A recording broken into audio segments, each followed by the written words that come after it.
الحمد لله نحمده ونستعينه ونستهديه ونؤمن به ونتوكل عليه ونعوذ بالله من شرور أنفسنا ومن سيئات أعمالنا من يهده الله فلا مضل له ومن يضلله فلا هادي له وأشهد أن لا إله إلا الله وحده لا شريك له وأشهد أن سيدنا ومولانا محمدًا عبده ورسوله صلى الله تعالى عليه وعلى آله وصحبه وبارك وسلم تسليما كثيرا. أعوذ بالله من الشيطان الرجيم. بسم الله الرحمن الرحيم. سبحان الذي أسرى بعبده ليلا من المسجد الحرام إلى المسجد الأقصى الذي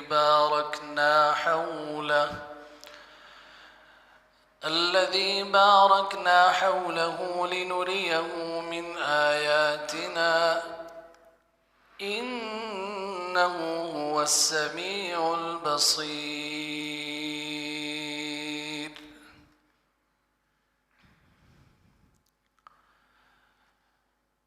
وقال سبحانه عز وجل: وما أمر الساعة إلا كلمح البصر أو هو أقرب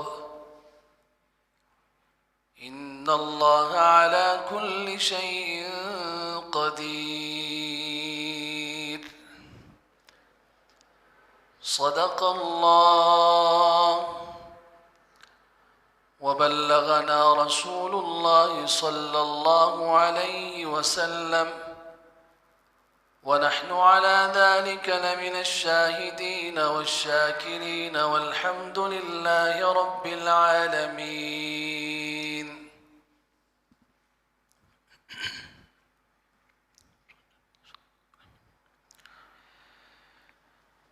قابل صد احترام حضرات،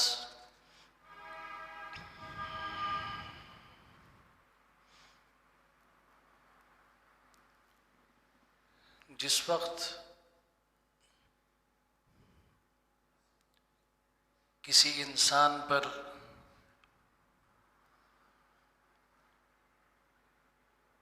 غم،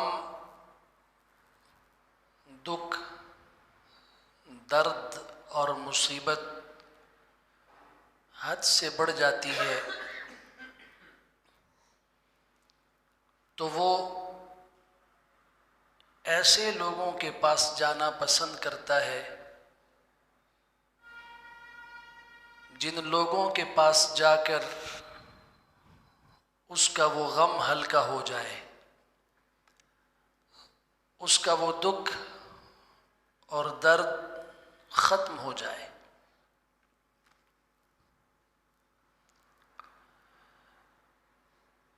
رسول اللہ صلی اللہ علیہ وسلم پر مکہ مکرمہ میں اعلان نبوت کے بعد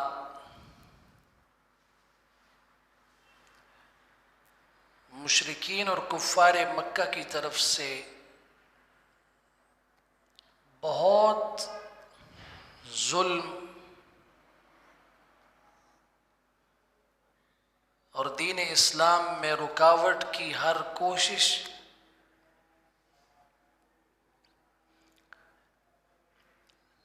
آپ علیہ السلام کی نبوت کے 10 سال تک معاملہ پھر بھی کچھ قابل برداشت تھا، لیکن نبوت کے 10ویں سال رسول اللہ صلی اللہ علیہ وسلم پر دو بڑے غم، ایک آپ کی رفیق حیات سیدہ خدیجۃ الکبریٰ رضی اللہ تعالی عنہا کی وفات، اور دوسرا آپ کے چچا ابو طالب کی وفات۔ یہ دو ایسی غمناک فوتگیاں تھیں جن کی وجہ سے رسول اللہ صلی اللہ علیہ وسلم کو اپنے گھر کے اندر اور پھر باہر سرپرستی کرنے والے چچا ابو طالب کی سرپرستی سے جب آپ علیہ الصلاۃ والسلام محروم ہو گئے، مشرکین کی زیادتیاں اور بڑھ گئیں۔ انہوں نے دیکھا اب آپ کی حمایت کرنے والا کوئی نہیں ہے، چنانچہ مکہ مکرمہ سے حضور اقدس صلی اللہ علیہ وسلم نے طائف کی طرف سفر فرمایا۔ طائف والوں نے جو کچھ کیا وہ نبی اکرم صلی اللہ علیہ وسلم کی زندگی کا سب سے سخت ترین دن تھا۔ حضرت عائشہ صدیقہ رضی اللہ تعالی عنہ نبی اکرم صلی اللہ علیہ وسلم سے پوچھتی ہیں کہ آپ کے اوپر تو بہت مصیبتیں آئیں، بہت تکلیفیں آئیں، لیکن سب سے زیادہ تکلیف اور سب سے زیادہ ظلم کس دن ہوا؟ آپ علیہ الصلاۃ والسلام نے فرمایا، عائشہ میری پوری زندگی تکلیفوں میں گزری،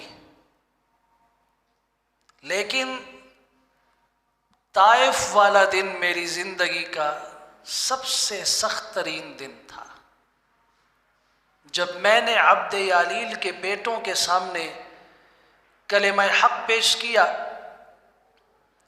تو وہاں سے مجھے گالیاں سننے کو ملی، وہاں دیوانہ اور چھوٹے بچوں نے مجھے پتھر مارے، لہو لہان کیا، میری بات کسی نے نہیں سنی اور میں غم کے ساتھ بوجھل ہو کر واپس لوٹا۔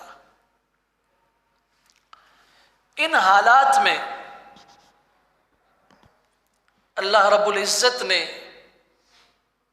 آپ علیہ الصلاۃ والسلام کے دل کو تسلی دینے کے لیے ایک ایسا سفر کروایا کہ جو تاریخ انسانیت میں اس کی کوئی مثال اور نظیر نہیں ہے۔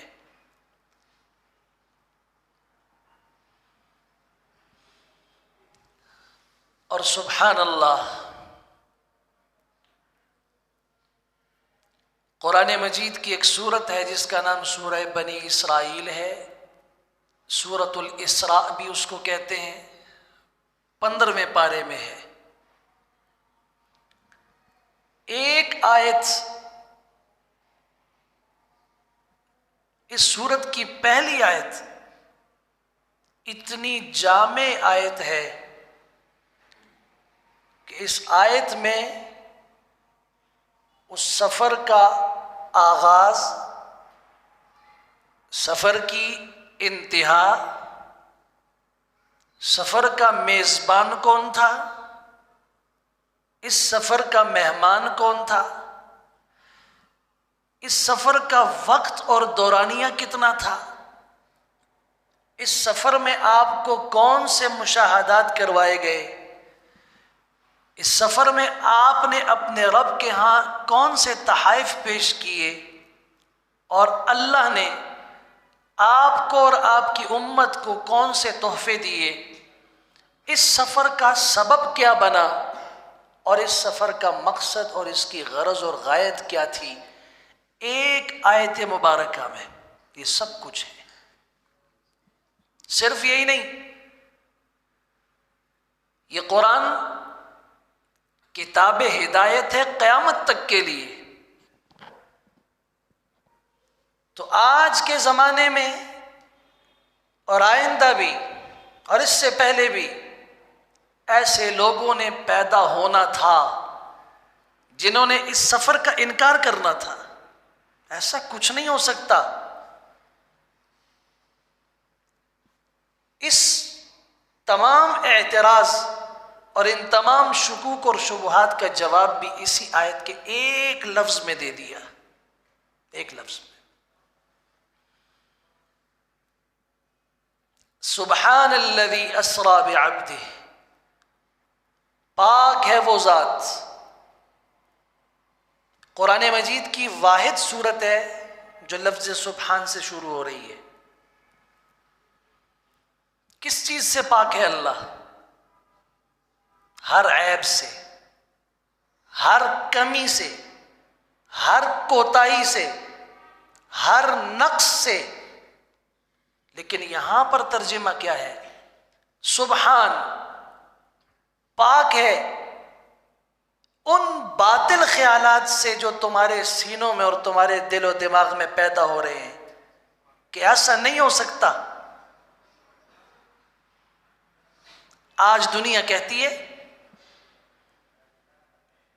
رات کے ایک حصے میں کسی انسان کا سفر کرنا آسمانوں کی طرف نہیں. کیوں بھائی؟ کہ اس لیے کہ زمین میں ایک قانون ہے، کشش ثقل اس کو کہتے ہیں. زمین اپنی طرف چیز کو کھینچتی ہے. یہ کیسے ہو سکتا ہے کہ کوئی اوپر چلا جائے؟ آپ زمین سے کسی چیز کو اچھالیں، وہ اوپر نہیں جائے گی، بھلے آپ زور سے پھینکیں ایک جگہ تک جائے گی، پھر زمین اس کو کھینچ کے واپس لے آئے گی. دنیا کہتی ہے کہ کشش ثقل اس بات کی اجازت نہیں دیتی کہ کوئی نکل جائے. دنیا کہتی ہے کہ فضا، اس میں کوئی انسان نہیں جا سکتا بغیر مخصوص لباس کے. فضا کے بعد خلا ہے، اس خلا میں آکسیجن نہیں ہے، اس خلا میں ہوا نہیں ہے، اس خلا میں پانی نہیں ہے، اس خلا کے اندر خوراک نہیں ہے. اس کے بغیر انسان وہاں کیسے جا سکتا ہے؟ دنیا کہتی ہے کہ اس کے اوپر خلا سے بعد، خلا کو پار کر کے اگر کوئی انسان آگے نکل جائے تو وہاں دو طرح کی جگہیں ہیں. یا تو کرۂ ناریہ ہے جہاں سورج کی تپش براہ راست پڑتی ہے، وہ اس قدر تیز ہے کہ جو انسان کی ہڈیوں تک کو پگھلا کے راکھ کر دے. وہاں کسی جاندار کا جانا ممکن نہیں ہے.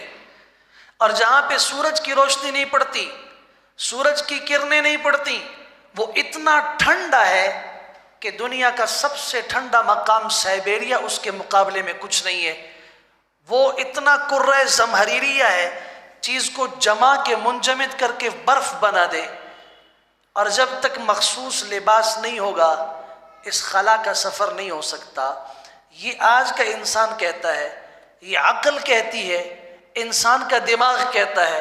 ان سارے شکوک اور شبہات کا جواب ایک لفظ میں دے دیا، سبحان الذی اسری بعبدہ. یہ جو تم سوچ رہے ہو تمہارا قانون ٹھیک ہے،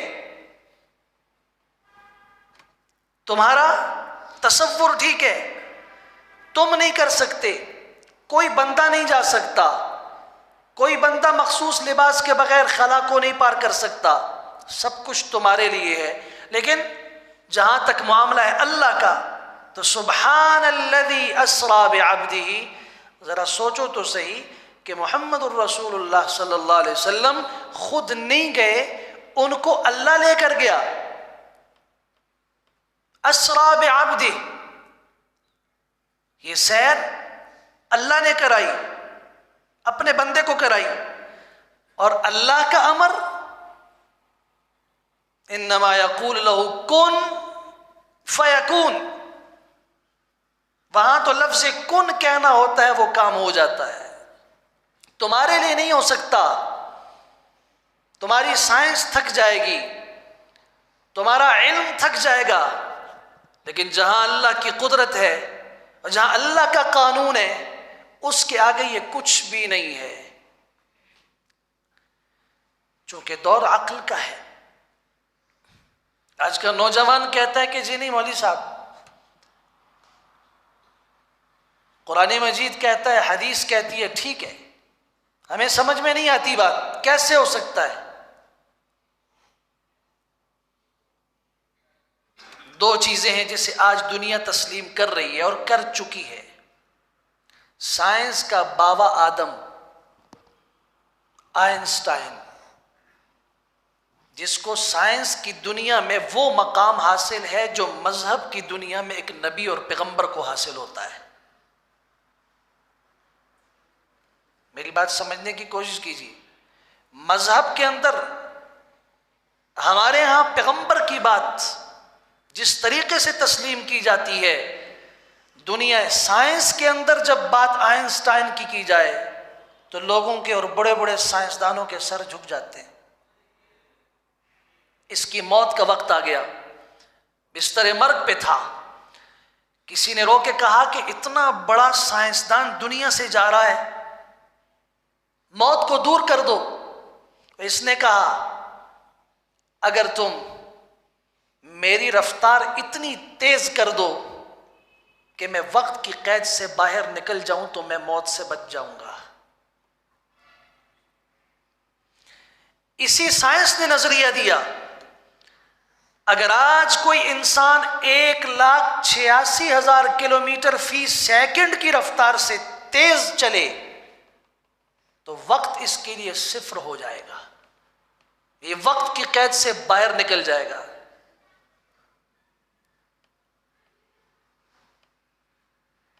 اگر زمانے کو لپیٹ دیا جائے، وقت کو قید کر دیا جائے، مکان کو قید کر دیا جائے، یہ سب کچھ آج کی دنیا مان چکی ہے کہ یہ ممکن ہے، اور میرے قرآن نے 1450 سال پہلے ہمیں ایسے واقعات بتائے کہ اللہ کی قدرت سے یہ بعید نہیں ہے۔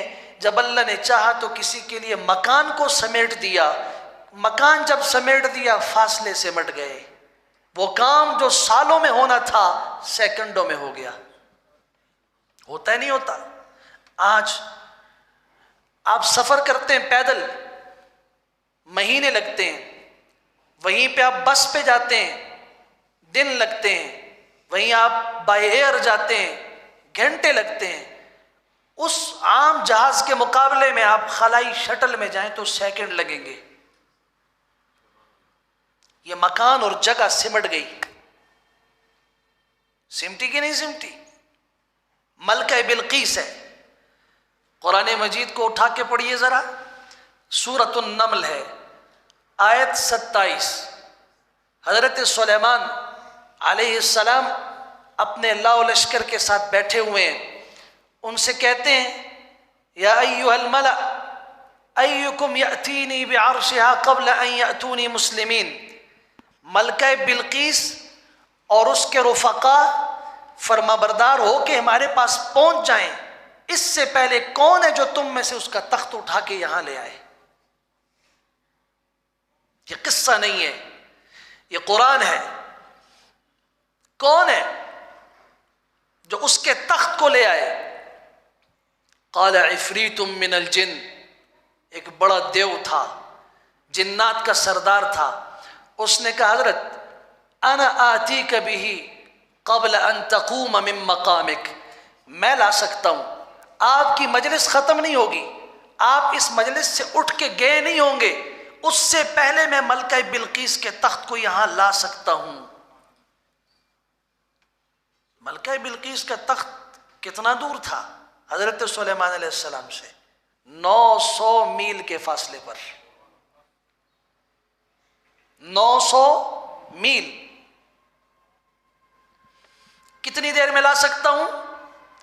قبل ان تقوم من مقامک، آپ اپنی اس مجلس سے اٹھے نہیں ہوں گے، آپ کی نشست ختم نہیں ہوئی ہوگی، میں اس سے پہلے لے آؤں گا۔ فرمایا نہیں، یہ بھی دیر ہے، لیٹ ہے یہ کام، اس سے بھی جلدی چاہیے۔ قرآن کہتے ہیں قال الذی عنده علم من الکتاب انا آتیک بہ قبل ان یرتد الیک طرفک، جو صاحب علم تھا، جسے اللہ نے علم دیا، حکمت دی، اس علم کی بنیاد پر اس نے کہا، اس صاحب علم نے کہا میں آپ کی پلک جھپکنے سے پہلے ملکہ بلقیس کے تخت کو یہاں لا سکتا ہوں، پلک جھپکنے سے پہلے دسترگے رب نوم مخیرہ اڑ. یا اللہ، یہ صاحب علم کون تھا؟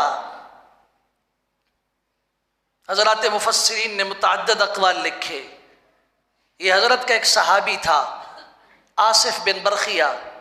کچھ نے کہا نہیں، یہ حضرت خود تھے. صاحب علم وقت کے نبی کے ہوتے ہوئے اور کوئی نہیں ہو سکتا. سب سے بڑا علم اگر کسی کے پاس ہو، وقت کا نبی ہوا کرتا ہے. حضرت نے امتحان کے لیے کہا کون اس کا تخت 900 میل کے فاصلے سے یہاں لا سکتا ہے اور کتنی دیر میں لا سکتا ہے. دیو نے کہا میں لا سکتا ہوں، آپ کی مجلس برخاست ہونے سے پہلے تک. نہیں، حضرت نے فرمایا میں تمہاری پلک کے جھپکنے سے پہلے اس کو 900 میل کے فاصلے سے یہاں لا سکتا ہوں. بتائیے کہ وہ کام جو مہینوں میں طے ہوتا تھا وہ پلک جھپکنے سے پہلے کیسے ہو گیا؟ اس لیے کہ اس صاحب علم کے لیے اللہ تعالیٰ نے مکان کو اور جگہ کو سمیٹ کے رکھ دیا. کبھی ایسا ہوتا ہے وقت کو اگر سمیٹ لیا جائے تو اس میں بڑی برکت پیدا ہو جاتی ہے. وہ کام جو سالوں میں ہوتے تھے ابھی وہ منٹوں میں ہونے لگے. جگہ کے سمیٹنے کا بھی اثر اور وقت کے سمیٹنے کا بھی اثر ہوتا ہے. اصحاب کہف کو دیکھیے، غار میں سونے کے لیے گئے، اپنی قوم سے پناہ پکڑنے کے لیے گئے. 309 سال تک غار میں اللہ نے انہیں سولائے رکھا. کتنا؟ 309 سال گزر گئے. آندیاں بھی چلیں، بہار بھی آئی، خزاں بھی آئی، ہوائیں بھی چلیں، سورج کا نظام بھی چلا، گرد و غبار بھی آئی. اللہ نے ان سارے تغیرات سے بچا کے 309 سال کے بعد ان کو اٹھایا. کہنے والے نے کہا کم لبثتم، کتنا ٹھہرے؟ کہنے لگے لبثنا یوما او بعض یوم، ایک دن ہم ٹھہرے ہیں یا ایک سے بھی تھوڑا دن. بتائیے قرآن کہتا ہے وہ 309 سال تک وہاں لیٹے رہے.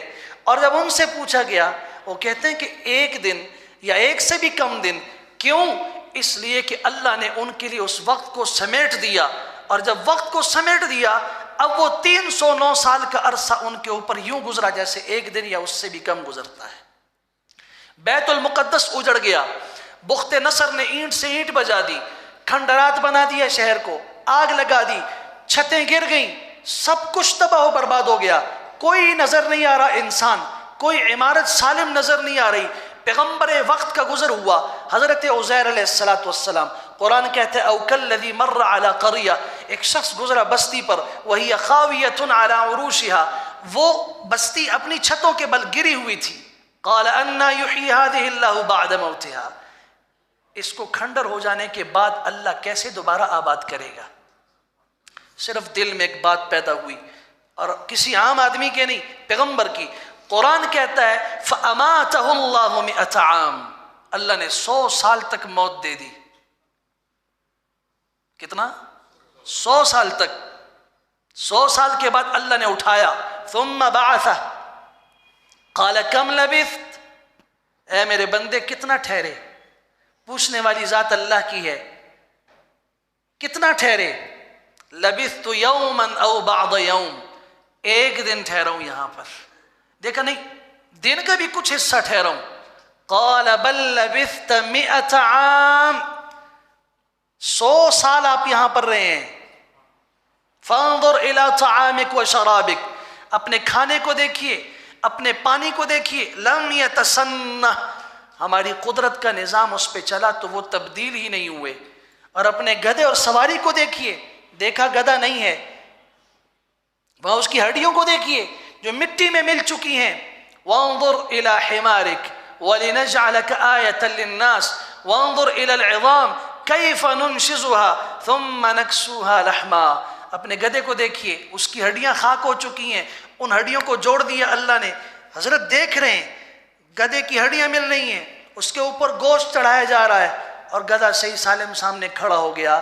یہ اللہ کی قدرت ہے کہ جب وہ کسی چیز کو جو جلد خراب ہونے والی ہو بغیر فریز کیے ہوئے اس کو خراب ہونے سے بچائے، کون ہے جو اس کو خراب کر سکتا ہے؟ اور جس کی عمر لمبی ہو اسے اللہ تعالیٰ خاک میں ملا کے ختم کر دے، کون ہے کہ جو اس کو روک سکتا ہے؟ سبحان الذی اسریٰ بعبدہ۔ یہ تسخیر زمان ہے، وقت کو مسخر کر دیا۔ چلیں قیامت کا منظر دیکھیے ذرا۔ قیامت کے دن نبی اکرم صلی اللہ علیہ وسلم نے فرمایا قیامت کا ایک دن 50,000 سال کے برابر ہوگا۔ قرآن بھی کہتا ہے مقدارو 50,000 سنہ، 50,000 سال کے برابر۔ لیکن سبحان اللہ، وہیں پہ جو اہل ایمان ہوں گے ان اہل ایمان کے لیے یہ 50,000 سال کا دورانیہ سمٹ کر عصر کی 4 رکعتوں کے برابر ہو جائے گا۔ نبی اکرم صلی اللہ علیہ وسلم نے فرمایا تم میں سے کوئی مومن جب عصر کی نماز پڑھتا ہے تو عصر کی نماز پہ جتنا وقت اس کا صرف ہوتا ہے 50,000 سال کا دن اس کے لیے اتنا ہوگا۔ جس کے لیے اللہ وقت کو سمیٹ دے، 50,000 سال کا وقت سمٹ کر 4 رکعت کے برابر 5 سے 10 منٹ کر دو۔ میرے رب کی قدرت ہے، وہ بتانا چاہ رہا ہے اور وہ یہ عزت اور اعزاز بتانا چاہ رہا ہے کہ زمین کے حالات مخالف ہو گئے، اپنی برادری والے پتھر مار رہے ہیں، گالیاں دے رہے ہیں، مشکلات میں مبتلا کر رہے ہیں، اور اپنے بستی کو چھوڑ کر قریب کی بستی طائف کا رخ کیا، وہاں سے بھی پتھر پڑے، ادھر سے رفیقہ حیات جو آپ علیہ السلام کو ہر معاملے میں تسلی دینے والی سیدہ خدیجہ الکبریٰ دنیا سے اٹھ گئیں، دوسری طرف ہر معاملے میں سرے بازار آپ کے پیچھے کھڑے ہو کے آپ کا دفاع کرنے والے چچا ابو طالب دنیا سے اٹھ گئے۔ عام الحزن ہے، غموں کا سال ہے۔ اس 10 نبوی کو غموں کا سال کہا گیا، غموں پہ غم، غموں پہ غم۔ ایسے غموں میں پھر اللہ نے سفر کروا کے اپنا مہمان بنا دیا اور اللہ خود میزبان بن گیا۔ سبحان الذی، پاک ہے وہ ذات، اسریٰ بعبدہ، جس نے سیر کرائی اپنے بندے کو، یعنی اللہ نے خود سیر کرائی، اللہ نے بلایا، میزبان اللہ بنا، اور استقبال کے لیے اپنے ان فرشتوں کو اللہ نے مقرر فرمایا جن کی ڈیوٹی تھی اللہ کی تسبیح کرنا، اللہ کی تحمید کرنا، اللہ اکبر کہنا، سجدے میں رہنا، رکوع میں رہنا، اللہ کی عظمت بولنا۔ ان کو کہا کہ آپ صف بستہ ہو کے آسمان سے زمین تک، اور پھر اس آسمان سے دوسرے آسمان تک، اسی طرح تیسرے، چوتھے، پانچویں، چھٹے، ساتویں آسمان تک، سدرۃ المنتہا تک تم صفوں میں کھڑے ہو جاؤ۔ آج میرا محبوب زمین والوں کے ظلم سے تنگ آ چکا، اس کے دل پر کیا گزری، میں نے اس کو مہمان بلا کے یہاں پہ لانے کا انتظام کیا ہے، اس کے استقبال کے لیے تم کھڑے ہو جاؤ۔ یہاں سے حطیم کے اندر ہمیں عقلی طور پر سمجھانے کی ضرورت نہیں، مسلمان کے لیے ایک حدیث اللہ کے رسول کا فرمان کافی ہے، قرآن کی ایک آیت کافی ہے۔ معراج کا مسئلہ وہ ہے جسے 30 صحابہ کرام نے نقل کیا۔ کتنے؟ 30، 27 مرد ہیں، 3 صحابیات ہیں، اسماء بنت ابی بکر، عائشہ بنت ابی بکر اور ام ہانی رضی اللہ تعالی عنہن۔ 27 صحابہ کرام ہیں، ان میں سب سے تفصیلی روایت مالک بن صعصع رضی اللہ تعالیٰ عنہ کی ہے۔ حضور اقدس صلی اللہ علیہ وسلم حطیم میں جو بیت اللہ کا حصہ ہے آرام فرما رہے ہیں، فرشتے آتے ہیں، حضرت جبرائیل کہتے ہیں یہ ہیں، ہاں، انہیں اٹھایا گیا، میں مختصر کر رہا ہوں، آپ علیہ السلام کو بٹھایا گیا، آپ کے سینے مبارک پر یوں ہاتھ پھیرا، سینہ شق ہو گیا، الم نشرح لک صدرک، سینہ کھل گیا، اندر سے دل نکالا، 2 برتن ساتھ لائے، ایک برتن میں زمزم کا پانی ڈال کے اس میں دل کو دھو دیا، دوسرا سونے کا برتن تشت اس کے اندر اس کو رکھا، وہاں اس کے اندر حکمت اور علم اور نور وہ نبی اکرم صلی اللہ علیہ وسلم کے اس دل میں ڈال دیا، پھر اس کو وہاں پہ رکھ دیا، اور آپ علیہ السلام فرماتے ہیں پھر مجھے اٹھایا گیا، ایک سواری پہ بٹھایا گیا جو گدھے سے ذرا بڑی، خچر سے تھوڑی چھوٹی تھی، براق اس کا نام تھا۔ براق برق سے ہے، برق بجلی کو کہتے ہیں، بجلی کی رفتار بڑی تیز ہوتی ہے، جہاں پہ اس کی نظر پڑتی تھی وہاں اس کا ایک قدم پڑتا تھا۔ راستے میں ایک جگہ پہ روکا، کھجوروں کے باغات ہیں، یہاں 2 رکعت پڑھیے۔ جبرائیل یہ کون سی جگہ ہے؟ یہ آپ کا مقام ہجرت ہے، آپ کو لوگ تنگ کریں گے، کچھ عرصے کے بعد اللہ ہجرت کروا کے آپ کو یہاں لے آئے گا، اور پھر یہاں سے آپ اور آپ کے صحابہ کرام کو اللہ دنیا کے اعتبار سے بھی ایسی خلافتیں عطا فرمائے گا۔ آگے چلیے، ایک اور جگہ پہ رکیے، 2 رکعت نماز پڑھیے۔ جبرائیل یہ کون سی جگہ ہے؟ یہ آپ کے دادا حضرت ابراہیم علیہ السلام کی جائے پیدائش ہے۔ آگے چلیے، ایک جگہ سے خوشبو آئی، عجیب خوشبو، ما هذه الرائحہ، جبرائیل یہ خوشبو کیسی ہے؟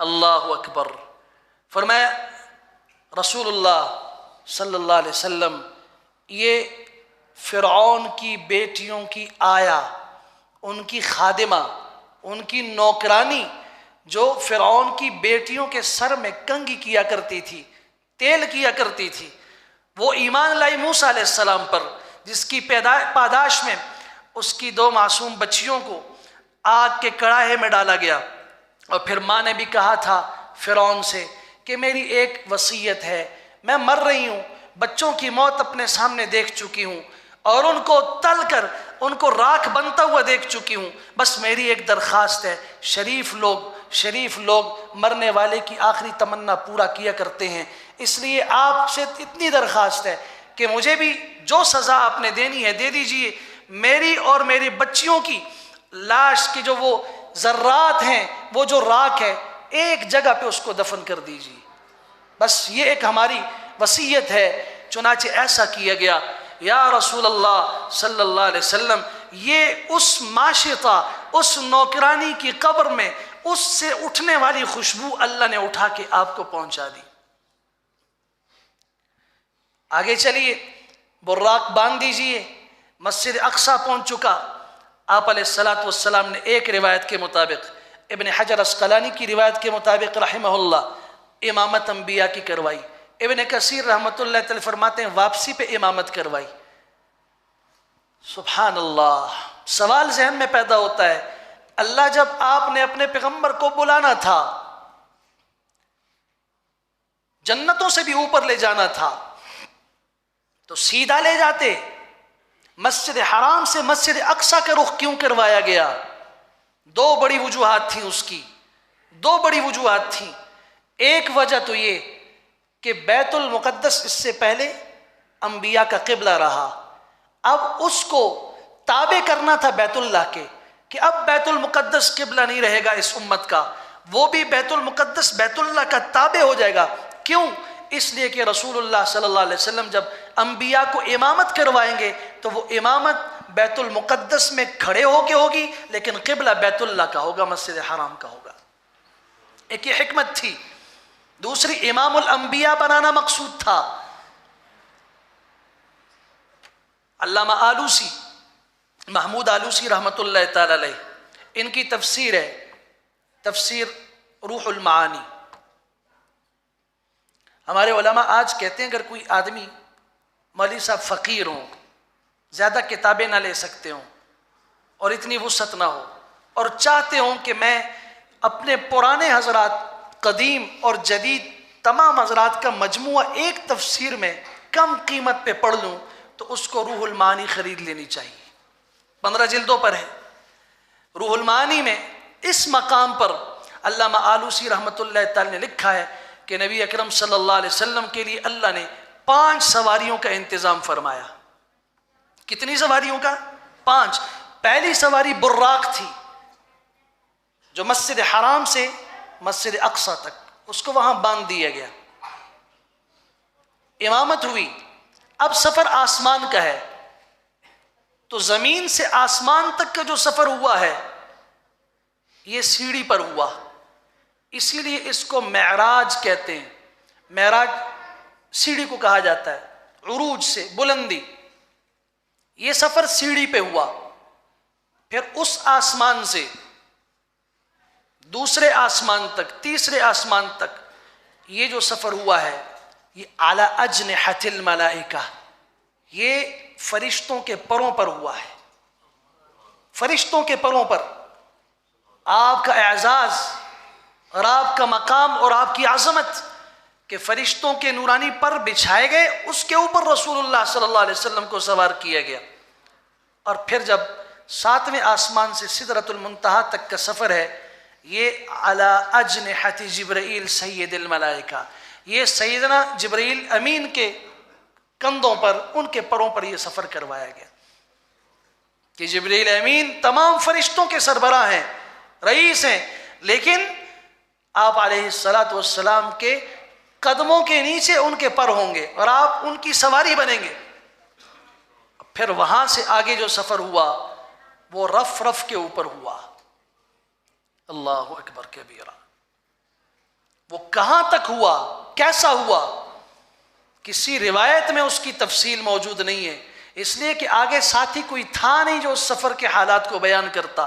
رسول اللہ صلی اللہ علیہ وسلم نے بس مختصر جملے میں اگر عرض کرنا چاہوں تو ایک ایسا سفر وہاں تک کیا گیا اور ان مشاہدات کا کروایا گیا جو آج تک اور قیامت تک تاریخ انسانی میں کبھی کسی کے تصور میں بھی نہیں گزرا۔ پہلے آسمان پر آدم علیہ السلام سے ملاقات، دوسرے آسمان پر حضرت عیسیٰ اور یحییٰ علیہ السلام سے ملاقات، تیسرے آسمان پر سیدنا یوسف سے ملاقات، چوتھے آسمان پر ادریس علیہ السلام سے ملاقات، پانچویں پر حضرت ہارون، چھٹے پر موسیٰ علیہ السلام، ساتویں پر جد الانبیاء سیدنا ابراہیم علیہ السلام کے ساتھ ملاقات ہوئی۔ ایک روایت میں کہ حضرت جبرائیل جب آپ کو لے کر گئے، ابراہیم علیہ السلام استقبال کے لیے کھڑے ہوئے، ایک روایت میں کہ کھڑے نہیں ہوئے، آپ وہاں جو فرشتوں کا قبلہ تھا بیت المعمور، اس کے ساتھ یوں ٹیک لگا کے بیٹھے ہوئے تھے۔ پوچھا کہ یہ صاحب کون ہیں جو کھڑے نہیں ہوئے؟ ابھی تک تو جہاں سے گزرے ہیں سب کو کھڑا استقبال میں پایا، پہلی شخصیت ہیں جو بیٹھے ہوئے کیوں نہیں کھڑے ہوئے؟ فرمایا یہ آپ کے دادا ہیں حضرت ابراہیم علیہ السلام، یہ اولاد کو تربیت کروائی گئی کہ نبی ہیں، امام الانبیاء ہیں، مرتبے میں بہت اونچے ہیں، لیکن رشتے کے اعتبار سے وہ دادا ہیں، تو دادا جی کو اپنی اولاد کے لیے کھڑا نہیں ہونا چاہیے۔ اولاد کو بھی یہ تقاضا نہیں کرنا چاہیے میں عالم بن گیا ہوں تو میرا باپ سادہ آدمی ہے، اس کو کلمہ پڑھنا نہیں آتا، وہ میرے استقبال میں کھڑا ہو، یہ تقاضا نہیں کر سکتا۔ وہ کھڑا ہو جائے اچھی بات ہے، علم کا احترام اپنی جگہ پر، سبحان اللہ۔ وہ مشاہدات کروائے، وہ مشاہدات جو کسی انسان کی عقل میں نہیں آ سکتے۔ یہ تو رسول اللہ صلی اللہ علیہ وسلم کا معراج ہے، میرے اور آپ کا اس کے ساتھ کیا تعلق ہے؟ سوال یہ ہے۔ ہمارا تو یہ عقیدہ ہے کہ نبی اکرم صلی اللہ علیہ وسلم کا مقام اس سے بھی بلند ہے۔ یہ تو ایک سفر تھا، معمولی سا سفر، اللہ نے اس سے بھی بڑے اعزازات آپ کو دیے۔